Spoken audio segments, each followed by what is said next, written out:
샬롬, 토요일 아침입니다. 말씀 앞에 나아가 볼까요? 기도하고 시작하겠습니다. 사랑하는 주님, 한 주간을 분주하게 달려왔습니다. 그렇지만 말씀과 함께하는 시간 은혜였습니다. 우리를 말씀으로 인도하신 주님 감사합니다. 오늘도 말씀 앞에서 주님을 기다립니다. 예수님의 이름으로 기도합니다. 아멘. 아멘. 많은 사람들이요, 인생 최대의 성공을 경험한 다음에 우울증 같은 그런 깊은 공허함을 경험한다고 합니다. 모든 것을 다 가졌다고 생각하는 순간 가장 중요한 것을 놓쳤기 때문에 찾아오는 증상이라고 할 수 있겠죠. 오늘 우리가 본문에서 만나는 히스기야 왕도 마찬가지예요. 죽을 병에서 살아났습니다. 엄청난 부와 명예를 얻었어요. 그런데 하나님은 그에게 특별한 것을 가르쳐 주길 원하십니다. 과연 하나님이 가르쳐 주고 싶으셨던 가장 중요한 것은 뭘까요? 본문을 잘 들어보십시오. 오늘 본문은 역대하 32장 24절에서 33절까지 말씀입니다.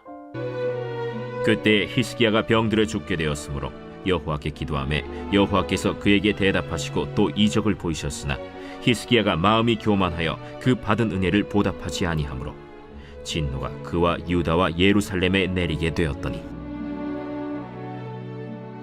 히스기야가 마음의 교만함을 뉘우치고 예루살렘 주민들도 그와 같이 하였으므로 여호와의 진노가 히스기야의 생전에는 그들에게 내리지 아니하니라.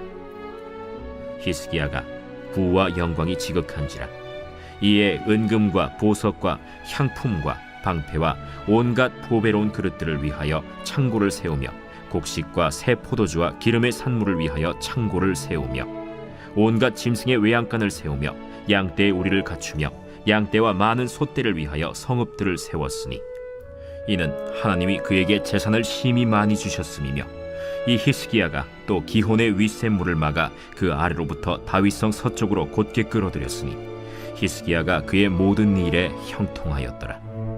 그러나 바벨론 방백들이 히스기야에게 사신을 보내어 그 땅에서 나타난 이적을 물을 때 하나님이 히스기야를 떠나시고 그의 심중에 있는 것을 다 알고자 하사 시험하셨더라. 히스기야의 남은 행적과 그의 모든 선한 일은 아모스의 아들 선지자 이사야의 묵시책과 유다와 이스라엘 열왕기에 기록되니라. 히스기야가 그의 조상들과 함께 누우매 온 유다와 예루살렘 주민이 그를 다윗 자손의 묘실 중 높은 곳에 장사하여 그의 죽음에 그에게 경의를 표하였더라. 그의 아들 므낫세가 대신하여 왕이 되니라.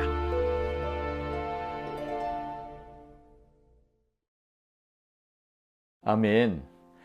사람이 죽을 병에서 살아나면 그런 마음이 어떨까요? 너무 겸손해지지 않을까요? 그런데 히스기야의 충격적인 평가가 25절에 나오지요.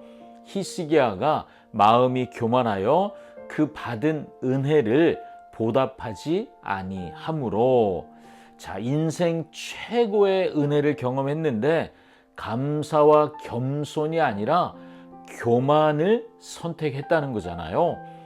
자신의 생명이 연장되었어요. 그런데 그게 자기의 특별한 것인 줄, 그래서 어깨가 으쓱하는 그런 선택을 했다는 것이지요.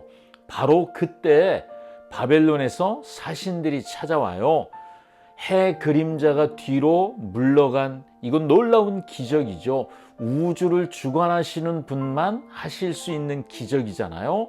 하나님을 자랑할 절호의 기회라고 할 수 있죠. 그런데 하나님이 아니라 히스기야는 자신의 창고, 자신의 군사력을 자랑하기에 바빴던 모습을 보여줍니다. 그래서 역대기의 저자는 이 사건을 31절에서 이런 신학적인 통찰로 해석해 줍니다. 하나님이 히스기야를 떠나시고 그의 심중에 있는 것을 다 알고자 하여 시험하셨더라. 이 시험의 목적이 뭐라고요? 그 마음에 무엇이 있는가? 저는 이렇게 보고 싶어요. 히스기야가 자기 마음속에 뭐가 있는지 모르니까 하나님이 꺼내 보여주고 싶으셨던 것 같습니다. 히스기야 자신도 몰랐던 그 마음 중심에 자리 잡은 교만을 드러내어 그가 깨닫고 회개하게 하시려는 하나님의 사랑의 처방, 이렇게 말할 수 있지 않을까요? 그래서 히스기야가 하나님의 의도를 깨달았어요. 26절입니다. 히스기야가 마음의 교만함을 뉘우치고 회개했다는 거죠. 여러분, 이 본문의 구조를 잘 보면 대칭이 되어 있습니다. 그 한가운데 회개가 이야기의 중앙의 역할을 하고 있어요. 하나님이 책망하시는 게 목적이 아니라는 거죠. 하나님의 목적은 관계가 회복되는 거예요. 역대기의 저자는 원독자들인 포로 귀환 공동체, 그리고 이 말씀을 읽고 있는 저와 여러분, 우리에게 지금 말해주고 싶은 게 있다는 거죠. 그게 뭡니까? 인생에서 가장 중요한 것은 넘어지지 않는 것이 아니라 넘어졌을 때 즉시 자신을 돌아보고 하나님과의 관계를 회복하는 것이다 라는 것입니다. 자, 놀랍죠 여러분? 이 이야기가 예수님의 어떤 모습을 우리에게 보게 해주고 있나요? 하나님은 히스기야의 마음속에 있는 것을 깨닫게 해주시고 싶으셨다. 그래서 시험하셨습니다. 그러나 예수님은 시험이 필요 없는 분이시죠. 그럼에도 예수님도 광야에서 사탄에게 시험 받으셨잖아요.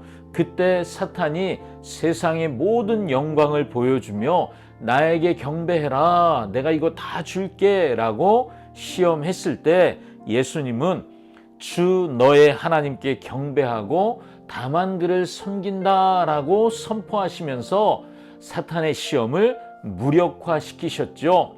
히스기야는 자기의 교만함으로 하나님의 진노를 불러왔었다면 회개를 통해 겨우 그 하나님의 진노가 자신의 생전에는 임하지 않도록 멈추게 했을 뿐이었죠.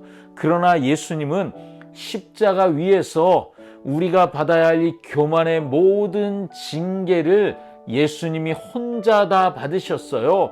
그래서 진노의 잔, 그것을 혼자 마시고, 그리고 예수님이 그렇게 하신 덕분에 하나님의 아들과 딸이라고 하는 새로운 신분을 우리는 얻게 되었습니다.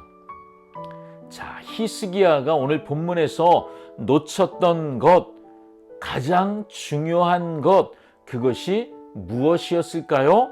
그것은 바로 어떤 상황에서도 하나님과의 관계라고 하는 것입니다. 성공했든 실패했든, 건강하든 아프든, 부유하든 가난하든 상관없죠. 가장 중요한 건 지금 나와 하나님과의 관계입니다. 여러분, 하나님과의 관계는 어떠십니까? 인생의 진짜 위기는 고난의 때가 아니라 어쩌면 성공의 때인 것 같습니다. 오늘 내 삶에 형통함이 있을 때 나의 능력이 아니라 하나님의 기이한 도우심 덕분이었던 것을 우리가 우리 입으로 고백할 필요가 있지요.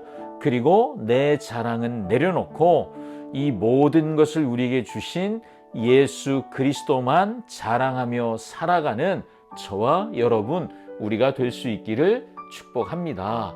그렇게 주님만 자랑하는 것, 그것이 찬양이고 예배이지요. 아멘. 기도하겠습니다. 사랑하는 주님, 주님이 주신 은혜를 마치 내 힘으로, 내 능력으로 얻은 것처럼 교만했던 죄를 용서해 주시옵소서. 인생의 시험 앞에서 가장 중요한 것을 보지 못했던 우리의 눈을 열어서 하나님과의 관계의 소중함을 다시 한번 깨닫게 해 주시옵소서. 예수님만 자랑하는 우리가 되기를 원합니다. 예수님의 이름으로 기도합니다. 아멘. 아멘. 예수님만 자랑하는 것, 그게 예배입니다. 내일 우리 함께 만나서 예수님만 마음껏 높여 드립시다. 샬롬.